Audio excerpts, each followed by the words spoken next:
Crime, histoire vraie. L'Auberge Rouge.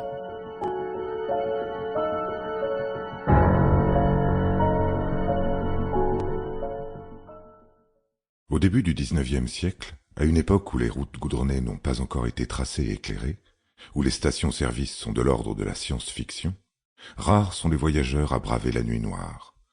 Quand vient le crépuscule, il est préférable de trouver un abri, un plat chaud et un lit douillet, sous peine de se faire dépouiller par un bandit ou croquer par un loup. Une exception est toutefois à connaître sur le plateau ardéchois. Terre volcanique à 1200 mètres d'altitude, secouée par la Hurle, contrée peu habitée et habitable, où l'une des rares enseignes faisant office de relais traîne avec elle une sinistre réputation. Demandez donc aux gens du coin.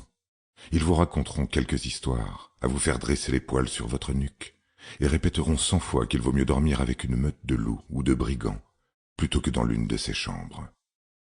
Et si vous ne les croyez pas, réécoutez la célèbre complainte d'Yves Montand, qui commence ainsi.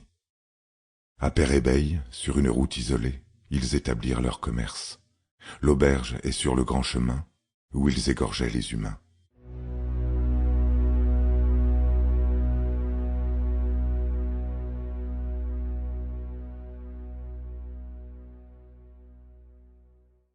Le 12 octobre 1831, Jean-Antoine Enjolras se réveille avec l'envie irrépressible de s'acheter une génisse.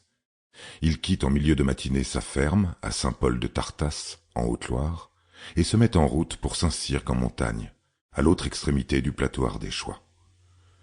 Après 22 kilomètres engloutis en 4 heures de marche à pied, notre marchand arrive à la foire agricole et passe une bonne partie de sa journée sur les stands, à choisir sa denrée rare.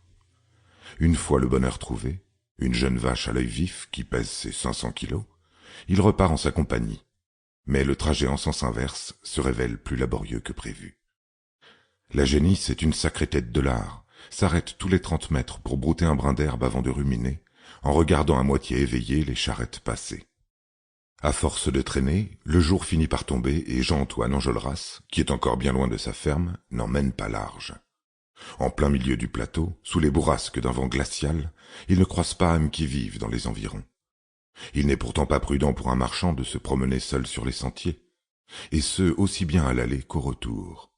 Une bourse pleine ou une belle vache peuvent attirer toutes sortes de convoitises, humaines comme animales. Au terme d'une longue errance, la fenêtre éclairée d'une grande bâtisse scintillant au loin dans la pénombre guide les pas de l'homme et de son bovin. Depuis, plus personne... Sample complete. Ready to continue?